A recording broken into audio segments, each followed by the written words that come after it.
पुष्पेंद्र जी, मैं आपसे जानना चाहूंगा, ये आखिर मेरी जो सोच है, मैं ये जानना चाहता हूं, आप वहां पर भारत के खिलाफ एजेंडा एक एक्सट्रीमिस्ट सेक्ट के साथ खड़ा कर रहे हैं और ये दिखा रहे हैं कि भारत एक्सट्रीमिस्ट है। What a contrast. मतलब आप कट्टरपंथियों के साथ मिल रहे हैं और यह दिखाने की कोशिश कर रहे हैं कि भारत कट्टरपंथी है।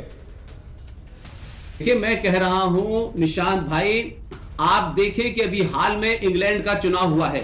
इंग्लैंड के चुनाव में जितने भी देशों के मुसलमान थे, उन्होंने लेबर पार्टी के ऊपर यह दबाव डाला और ये उनसे वचन लिया कि आप एक प्रस्ताव पारित करें कि अगर आप सत्ता में आएंगे तो यूएन सिक्योरिटी काउंसिल के आप परमानेंट मेंबर हैं तो भारत में आर्टिकल 370 को दोबारा से लागू करेंगे। और लेबर पार्टी ने उस रेजोल्यूशन को पास किया।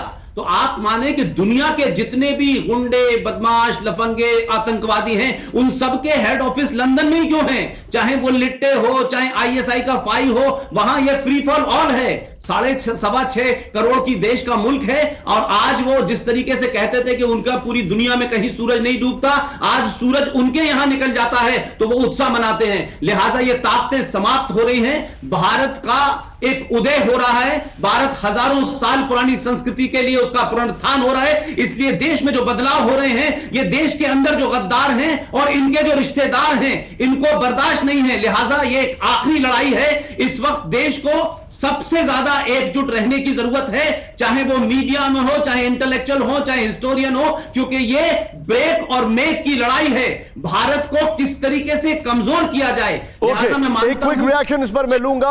आप बता रहे, बिल्कुल ठीक कह रही है, मेक और ब्रेक की लड़ाई है। बिट्टा साहब, मैं ये जानना चाहता हूं। ओके, पुष्पेंद्र सर कुछ कह रहे हैं, please go ahead sir. Sorry आपको बीच में रोकने के लिए। Pushpendra sir please complete.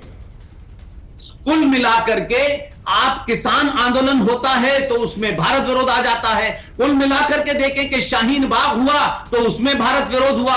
दुनिया भर में शाहीन बाग की चर्चा हुई, दुनिया भर में सीए की बात हुई। मैंने वही कहा कि भारत ने सिर्फ अपने घर का थोड़ा सा उन लूप होल्स को बदला है, थोड़ी जगह को ऊपर नीचे किया है, उससे वो तमाम ताकतें बौखला गई हैं। भारत में पहली बार देश को मजबूत करने से पूरे इस्लामिक वर्ल्ड में दो फाड़ हो गए हैं। जो फाउंडर मेंबर था इस्लामिक ऑर्गेनाइजेशन का, उसकी बात सऊदी अरब ने शट अप कर दिया है। आज इजराइल सऊदी है, बहरीन जा रहा है। इजराइल की समस्या के जितने भी रिश्ते हैं वो एक्सपोज हो गए हैं, पब्लिक को पता चल गए हैं। लिहाजा आज इस्लामिक देशों की जो कह सकते हैं कयादत, वो टर्न की जा रही है। ठीक है, पॉइंट नोटेड सर। फिक्र आपकी, सोमवार से शुक्रवार रात 9 बजे सिर्फ TV9 भारतवर्ष पर।